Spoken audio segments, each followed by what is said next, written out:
Good morning guys. Kwentuhan tayo habang nagda-drive ako papuntang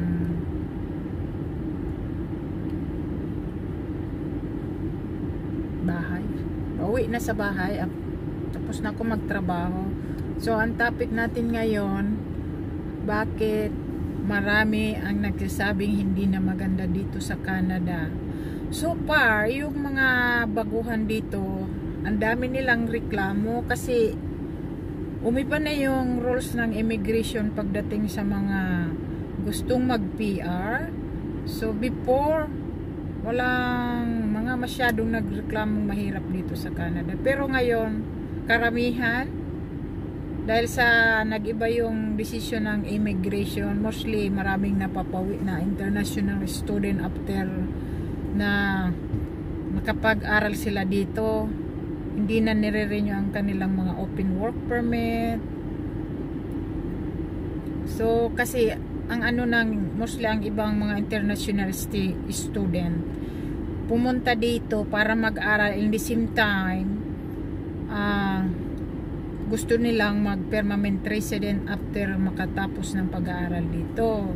Ang nangyayari, sa dami ng mga nag-graduate doon sa mga kinukuha nilang mga kurso, hindi sila nakakakuha kaagad na full-time job doon sa kursong natapos nila. So yun pa naman ang pinaka number 1 na requirements pag nag-apply ng PR dito. Kailangan may 2 years continuous ka doon na pinagtrabahuhan mo sa tinapos mong kurso. So kaya karamihan mag-expired na lang yung mga ano nila, working permit, open permit.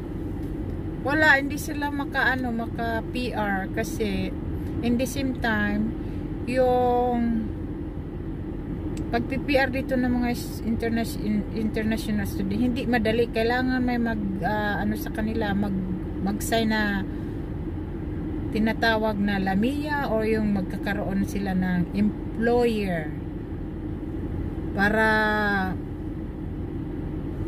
maka-apply sila ng ng PR after makapagtrabaho sila ng straight na 2 years sa kanilang pinagtapusan. Pero karamihan talaga hindi, hanggang nag-expire na yung open work permit. So yun lang. Kaya ang dami nang nagsasabi na it's mahirap daw dito sa Canada na ngayon. Pero hindi naman mahirap, depende sa kung paano mo i-manage yung yung lalo na yung mga financial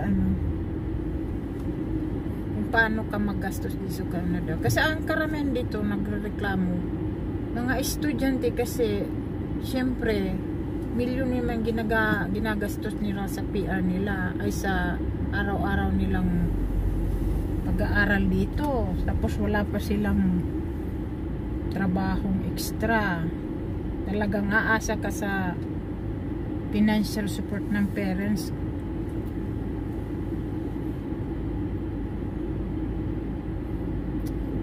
Pahirapan na dito pagkuha ng PR. Kasi sa naman, once na naka-PR ka, depende na lang siya kung gusto mong mag-citizen. Lalo na ngayon, hindi na masyadong maganda dito ang ekonomiya ng Canada.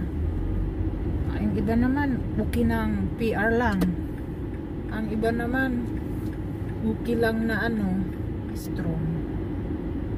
Masasakit yung mga ingrown ko sa may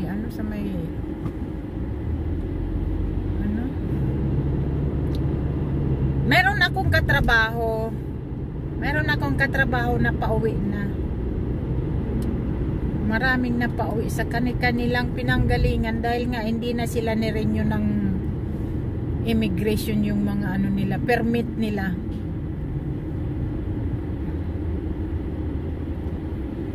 Yun ang masaklap. No choice, kailangan umuwi nila. Otherwise magiging na sila ditong illegal kung hindi nila susundin yung immigration rules. Awan ko lang dito sa ibang mga mga nandito, ayaw na atang umuwi kahit expired na yung mga permit nila.